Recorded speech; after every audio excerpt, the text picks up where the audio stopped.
రామారావు, మీ నాయన బొత్తిగా డీలా పడిపోయినాడ్రా.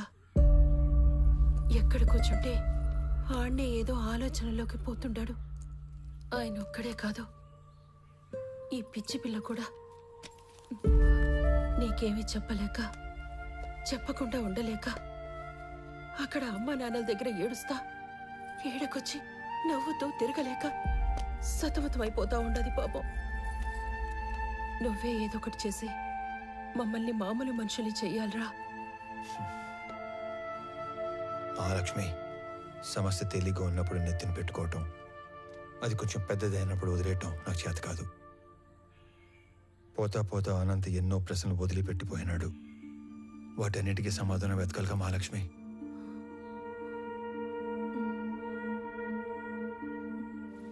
నేను మాట్లాడతాను, నువ్వు వెళ్ళు.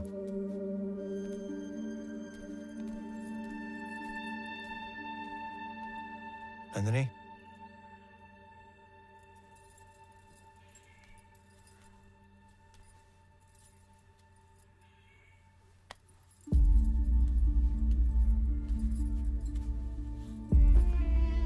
మచ్చలేని బండరాయిలా బతకడం కన్నా మచ్చపట్ల ఒక భోజనాలా బతకడం నాకు ఇష్టం. నా కోసం ఇంకొన్ని రోజులు ఉపయోగపట్టు, అన్నీ సర్దుకుంటాయి.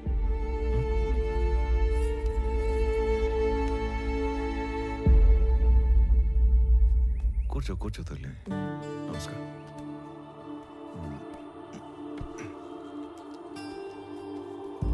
అయ్యా, మనవరాలు మనస్మరిసి తీసుకొచ్చింది. మా వాడు దుబాయ్లో ఉన్నాడని చెప్పడం అబద్ధం. అసలు నిజం ఏంటంటే పరువు పోతని ఎవరికి చెప్పుకోలేక బిడ్డేమయ్యాడో సరిగ్గా వెతకడమే మానేశాను. మా నాన్న గొంతు విని చాలా రోజులైంది. ఈ మధ్య కలలో కూడా రావట్లేదు. మా నాన్న మొహం మర్చిపోతానేమో అని భయమేస్తుంది నాకు. మా నాన్నని వెతకడానికి హెల్ప్ చేస్తారా? బొట్టు పెట్టుకోవాలా లేదా అన్న ప్రశ్నతోనే నా రోజు మొదలవుతుంది. ఇలాంటి అయోమయం ఏ భార్యకి రాకూడదేమో.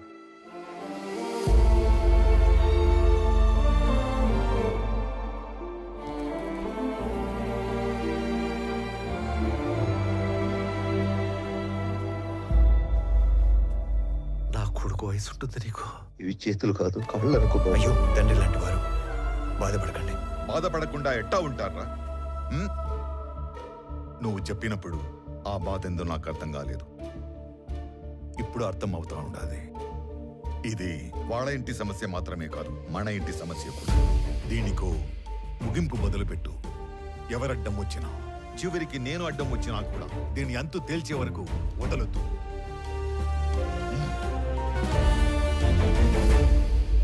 తీసుకోండి అంకుల్.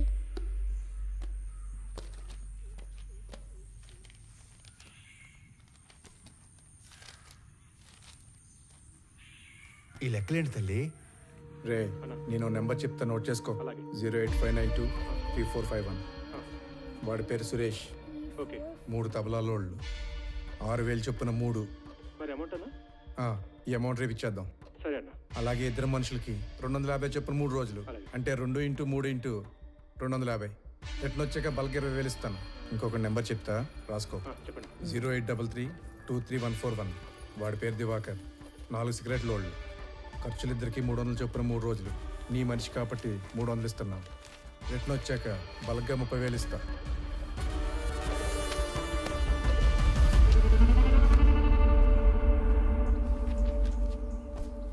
మీ నాన్న వెతకడానికి నీ వంతు సహాయం నువ్వు చేసావు తల్లి. నా లెక్కకి నీ లెక్క యాడ్ అయింది. అమ్మ కింద ఉందిగా, నువ్వు అమ్మ దగ్గరికి వెళ్ళి ఆడుకో. తాతే నేను తర్వాత వస్తాం. వెళ్ళు. ఈ లెక్కలేంటి బాబు?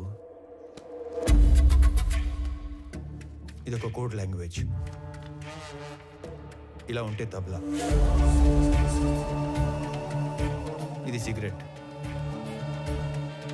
ఇది చాక్లెట్. అంటే మా వాడు వాళ్ళందరినీ స్మగ్లింగ్లోకి దింపేశాడన్నమాట. మీ మనవరాలు నోట్ చేసిన ఫోన్ నంబర్స్ నేను ముందే గ్యాదర్ చేశాను. వాళ్ళ ఫ్యామిలీ మెంబర్స్ని కూడా కలిశాను. విచిత్రం ఏంటంటే వాళ్ళందరూ కూడా మిస్సింగ్. ఇందులో అపంశం తెలియని సురేంద్ర అనవసరంగా ఎన్నుకున్నాడు. అవును. పాపం, ఒక్కసారి తన ఫ్యామిలీ దగ్గరికి నన్ను తీసుకెళ్ళవా? సురేంద్ర మా ఇంటికి వచ్చిన రోజు వాళ్ళిద్దరి మధ్య వాదం జరిగింది. తప్పు చేస్తున్నావురా. నువ్వు స్మగ్లింగ్ చేస్తున్నావు ముందే తెలుసుంటే నీ దగ్గరికి హెల్ప్ అడగడానికి వచ్చేవాడిని కాదు. ఏంట్రా తప్పు? డబ్బు అవసరమైనప్పుడు ఈ గవర్నమెంట్ ఆ ఎర్రచందం చెట్లు నరుక్కు నమ్ముకోవట్లేదా? విరాజ్ ఈ బిజినెస్ ఎప్పటి నుంచో చేస్తున్నాడు. ఇదంతా ఈ గవర్నమెంట్ తెలియకుండా జరిగిపోతుందా? రే, ఎవరికి అందాల్సింది వాళ్ళకి అంతానే ఉంది. ఈ టోటల్ నెట్వర్క్లో నేను ఒక చిన్న లింక్ మాత్రమే. అయినా మా నాన్న నిజాయితీగా 30 ఏళ్ళు కష్టపడి సంపాదించింది ఏమీ లేదురా. ఊరంతా అప్పు తప్ప. నేను ఈ 3 సంవత్సరాల్లో కావాల్సినంత సంపాదించాను. మన ఫ్రెండ్స్లో కూడా చాలా మందికి హెల్ప్ చేశాను. నువ్వేమి ఫీల్ కాకుండా నేను ఇచ్చిన డబ్బు తీసుకొని బిజినెస్ లైన్లో పెట్టుకో. మనం తర్వాత చూసుకుందాం. నేను తీసుకొని రా. నువ్వు అన్నట్టు ఆ స్మగ్లింగ్ గవర్నమెంట్ తెలిసే జరుగుండొచ్చు, కానీ దొరికితే ఇరుక్కుపోయేది నువ్వు, నీతో పాటు ఉన్న లింకులు. నువ్వు చెప్పే ఆ విరాజ్, లంచం తీసుకునే గవర్నమెంట్ ఆఫీసర్లు వాళ్ళందరూ క్షేమంగానే ఉంటారు, కానీ నిన్ను మించి నీలాంటి ఇంకో బలి పశువుని ఎత్తుకుంటారు. అటు చూడు, మన పిల్లలకు పెట్టే ప్రతి ముద్ద నిజాయితీతో పెట్టడమే మనం వాళ్ళకిచ్చే గొప్ప ఆస్తిత్వం. అలాంటి పిల్లలేరా ఆత్మవిశ్వాసంతో సొసైటీలో ధైర్యంగా బతుకుతారు, గౌరవంగా తిరుగుతారు. నీకేదైనా జైల్లో పెడితే నీ కూతురికి ఏమని సమాధానం చెప్తావు? ఇప్పటికైనా చేయి దాటకముందే వదిలేరా. నేను ఇంత లోతుగా అస్సలు ఆలోచించలేదురా. ఈ మధ్య మా నాన్న కూడా నా ఎదుగుదల చూసి ఆనందించట్లేదు, అనుమాన పడుతున్నాడు. నేను చేసే ఈ పని మా వాళ్ళకి తెలిసేలోపు నేను ఈ వ్యాపారం వదిలేస్తాను. నేను డబ్బు తీసుకుని ఒప్పుకున్న ఈ కన్సైన్మెంట్ పూర్తి చేయాలి. ఆఖరి నిమిషంలో వదిలేస్తే ఆ విరాజ్ మనుషులు ఎవరిని బతకనివ్వరు. ఈ ఒక్క కన్సైన్మెంట్ ఫినిష్ చేసిన తర్వాత నేను నీతో పాటు వచ్చేస్తారా? మన ఇద్దరం కలిసి వ్యాపారం చేసుకుందాం. ఆ మాట అన్నా నాకు చాలా హ్యాపీగా ఉందిరా. రే, ఇంకో విషయం, రేపు మా కన్సైన్మెంట్ వెళ్ళే రూటు మీ ఊరు పక్కన ఉన్న ఇంటర్నల్ రోడ్లోంచే. రేపు నైట్ వెళ్ళే లాస్ట్ కంటైనర్ వెనకాల నేను కూడా పోర్టుకి వెళ్తాను. నువ్వు నాతో పాటు కార్లో వచ్చేసి ఇద్దరం కలిసి కబుర్లు చెప్పుకుంటూ వెళ్తాం. నేను మీ ఊర్లో దించేసి నేను పోర్టుకి వెళ్ళిపోతాను. రే, నా కార్లో రావడానికి కూడా అంత ఆలోచిస్తావేంట్రా? నువ్వు మరీ భయస్తుడురా. మాకు మంగళూరు పోర్టు వరకు రాజ్య మార్గం సెట్ చేసి ఉంది. నీకేం భయం లేదురా. పదా. మా వాడేదో చిన్న చిన్న తప్పులు చేసి డబ్బులు సంపాదిస్తున్నాడని నాకు అనుమానంగా ఉండేది. కానీ వాడు స్మగ్లింగ్ చేస్తున్నాడని సురేంద్ర వచ్చి వాడిని మార్చే రోజు వరకు నాకు తెలియదు. వాళ్ళిద్దరూ ఆ రోజు కలిసి బయలుదేరారు, కలిసే కనబడకుండా పోయారు.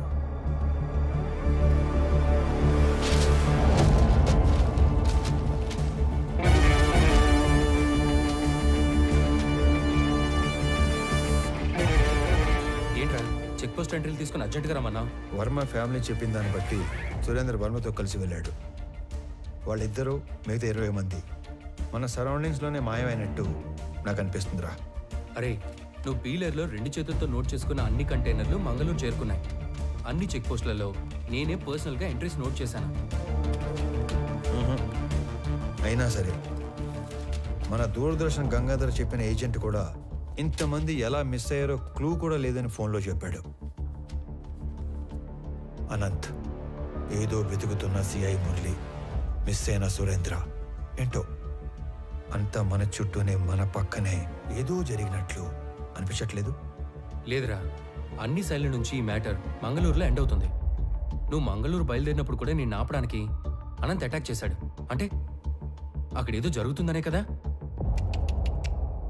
కాదురా, అనంత్ అటాక్ చేసింది నన్ను ఆపడానికి కాదు, చంపడానికి.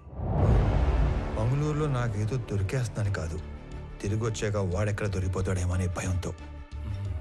నన్ను వదిలి ట్రైన్ లూప్ లైన్లో ఆగి బయలుదేరే లోపే ఒక గ్యాంగ్తో వచ్చాడంటే వాడు డైరెక్ట్గా నెట్వర్క్కి కనెక్ట్ అయి ఉన్నాడు. ఎవడికో వాడు ఇన్ఫార్మ్ చేశాడు. ఎస్,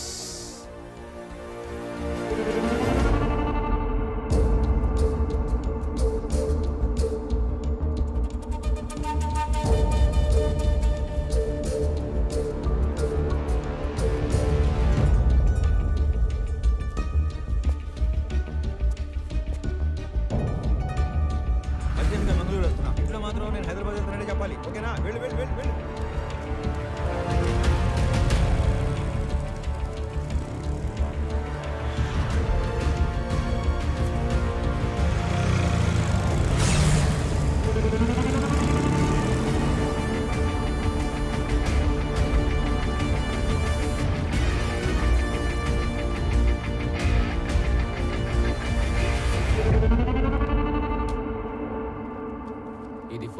కాదు, ఫోన్ బూత్. జోక్ చేసిన తప్పిపోయినాడా? కాదు, ఏడుకొచ్చి ఫోన్ చేసినాడు. రోజుకి ఎంతో మంది వస్తారు పోతారు, అందరి ముఖం గుర్తు పెట్టుకుని అయ్యే పని ఆయమి. అయినా నేను కస్టమర్ ఇచ్చే దుడ్డును చూస్తాను తప్ప ఎవరి ముఖం చూడు. ఇప్పుడు కూడా నీతో ఇంతసేపు మాట్లాడినా నీ ముఖం చూడకుండానే మాట్లాడుతూ ఉన్నా. సరే, పోయిన ఆదివారం 23వ తేదీ రాత్రి 9-9:30 మధ్య కాల్ లిస్ట్ కావాలి. పోలీసా? కాదు. అయితే వచ్చు. ఆ రోజు ఆ టైం లిస్ట్ కావాలంటే అప్పటి నుంచి లిస్ట్ వెనక్కొట్టాలి. అలా కొట్టడానికి డబ్బులు ఇస్తాను. డబ్బులా? డబ్బులు అనగానే ఎలా వస్తుందో చూడు.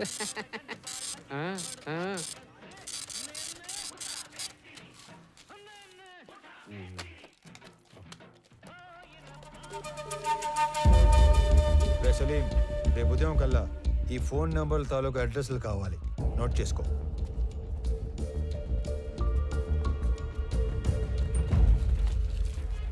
సార్, నిజంగా మీరు పోలీస్ కాదు కదా? గవర్నమెంట్.